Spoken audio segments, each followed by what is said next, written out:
¿Cómo están, chicos? ¿Todo bien? En el día de hoy les vamos a hablar un poco acerca del hueso maxilar.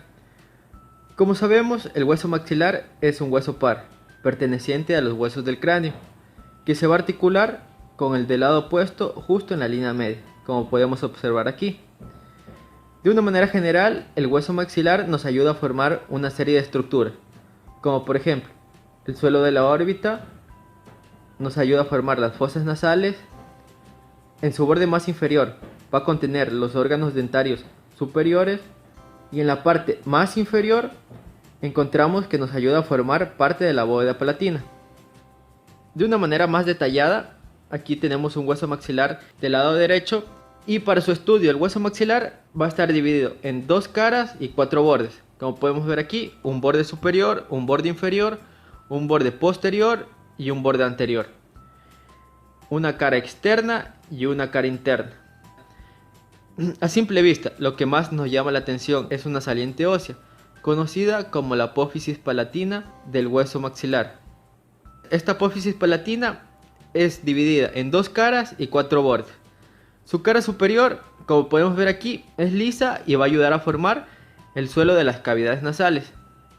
Y su cara inferior es rugosa, altamente vascularizada y que al unirse con el hueso maxilar del lado opuesto va a ayudar a formar los dos tercios anteriores de la bóveda palatina. En su borde lateral se va a confundir con la pared lateral de las fosas nasales y su borde interno se va a articular con el borde interno del lado opuesto justo en la línea media para ayudar a formar la bóveda palatina.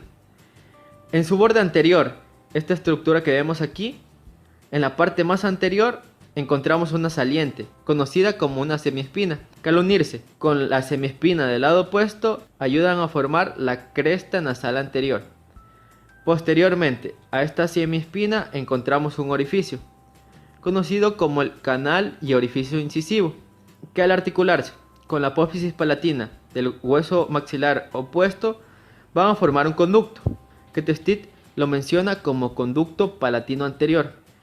Esta zona anatómica es muy importante para los odontólogos, ya que aquí se puede aplicar la técnica de bloqueo del nervio palatino anterior para intervenciones quirúrgicas, principalmente de los tejidos blandos de la región de canino a canino.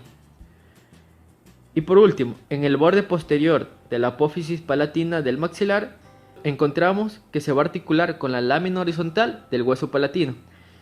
En esta articulación vamos a encontrar otra región anatómica muy importante para los odontólogos, ya que aquí se va a formar un orificio, conocido como el orificio palatino posterior.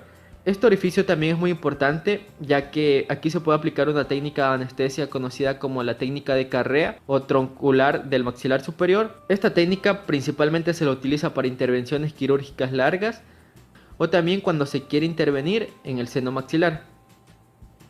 Bueno, esta apófisis palatina en sí va a dividir en dos regiones, dos tercios superiores y un tercio inferior. En sus dos tercios superiores de posterior a anterior encontramos una estructura rugosa que se va a articular con la lámina vertical del hueso palatino. Anteriormente a esta estructura rugosa encontramos un orificio amplio.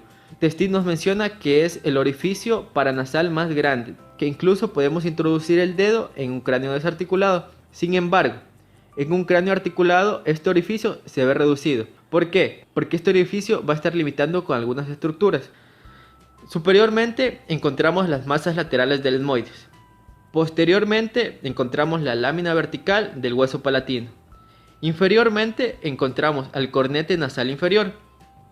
Y anteriormente va a articular con el hueso unguis. Anterior al seno maxilar encontramos un canal, conocido como el canal nasolacrimal, que al articularse con el hueso unguis van a formar un verdadero conducto, conocido como el conducto nasolacrimal, que van a alojar al saco lacrimal.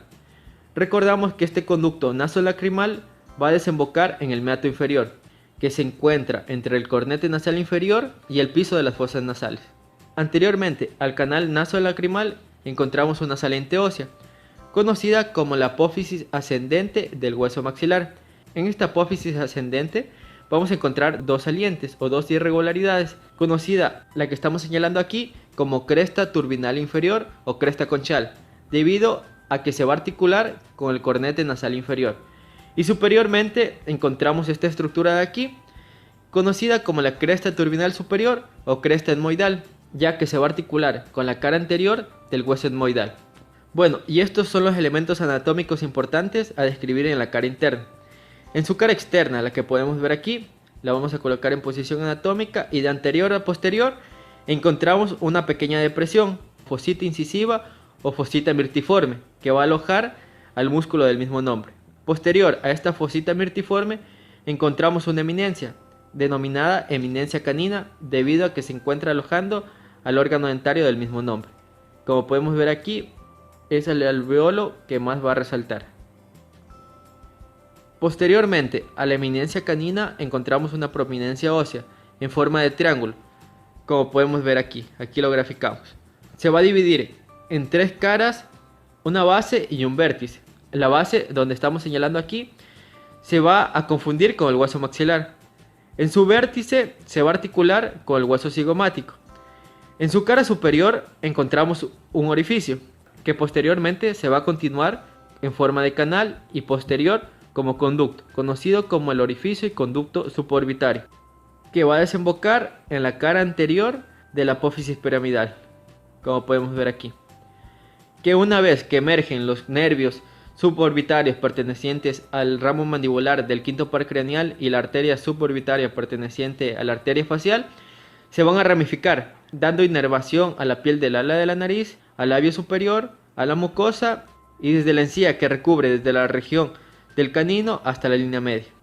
Y por último, en la cara posterior encontramos que es lisa y va a ayudar a formar la fosa cigomática o también conocida como fosa infratemporal. Bueno, una vez descrito su cara externa y su cara interna, vamos a describir los bordes. Encontramos un borde superior, un borde inferior, un borde anterior y un borde posterior. En su borde superior nos ayuda a formar el piso de la órbita.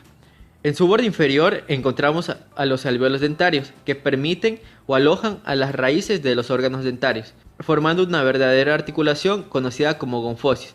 Recordamos que esta es una articulación fibrosa unida por el ligamento periodontal.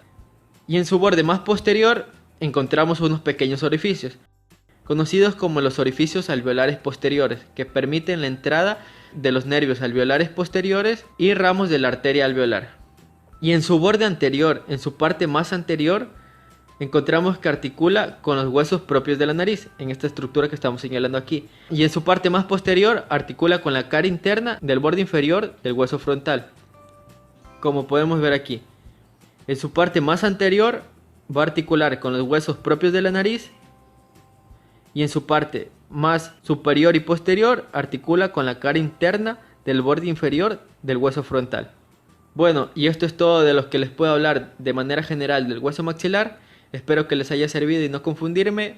Y si es que les gustó este video, por favor darle like y suscribirse para poder seguir subiendo más contenido al canal. Muchas gracias, que les vaya bien en todo lo que hagan.